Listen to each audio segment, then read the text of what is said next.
Hey guys, in this video, I'm going to answer the question of whether you can lose your U.S. citizenship, and if so, how does it happen? If you're concerned about denaturalization, watch my other video on that topic where I go into a lot of details about the denaturalization process. But in this one, I'm going to be speaking about the common ways that U.S. citizens lose their citizenship, including those of you who have been born here in the United States or you've acquired citizenship, and certainly if you've been naturalized. Now, the first reason that individuals lose their citizenship, and this one is the more common way in which it happens, is they just give it up. It's called renunciation. They are relinquishing their U.S. citizenship rights. This is not an easy process. It involves going to a U.S. embassy, filling out paperwork, paying a huge fee, and that fee, guys, is $2,350 for renunciation. This process, friends, is a very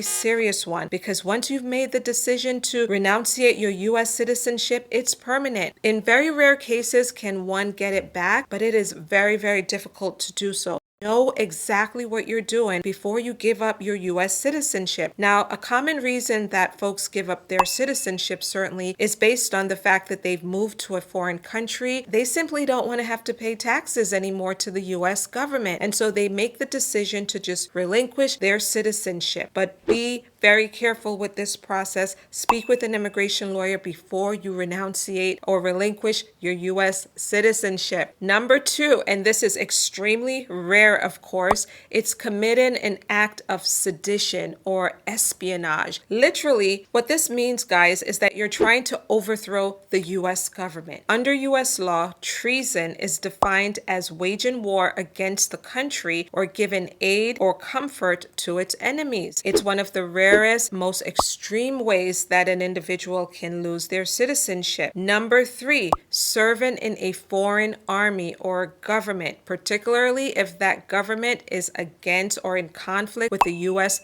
government. If you voluntarily serve in a foreign military or government, this is what's known as expatriation. If you enlist in a foreign army, that army is in direct conflict with the U.S. government. It could be grounds for losing your citizenship. However, serving in that foreign army doesn't by itself lead to you losing your citizenship. The individuals most at risk for losing their citizenship are those who actually take an oath of allegiance to that foreign nation that is in direct conflict with the U.S. Number four, being convicted of certain federal offenses. Now, while simply being convicted of a federal crime doesn't lead one to lose their citizenship, certain crimes involving dishonesty, terrorism, or trafficking can lead to you losing your citizenship. So, for example, if you're convicted of terrorism or war crimes or narcotics trafficking, the U.S. government can make a case again to strip you of your citizenship, but it's extremely difficult to do so, particularly because our system leans more in favor of fairness rather than just going in and stripping an individual of their U.S. citizenship. Number five,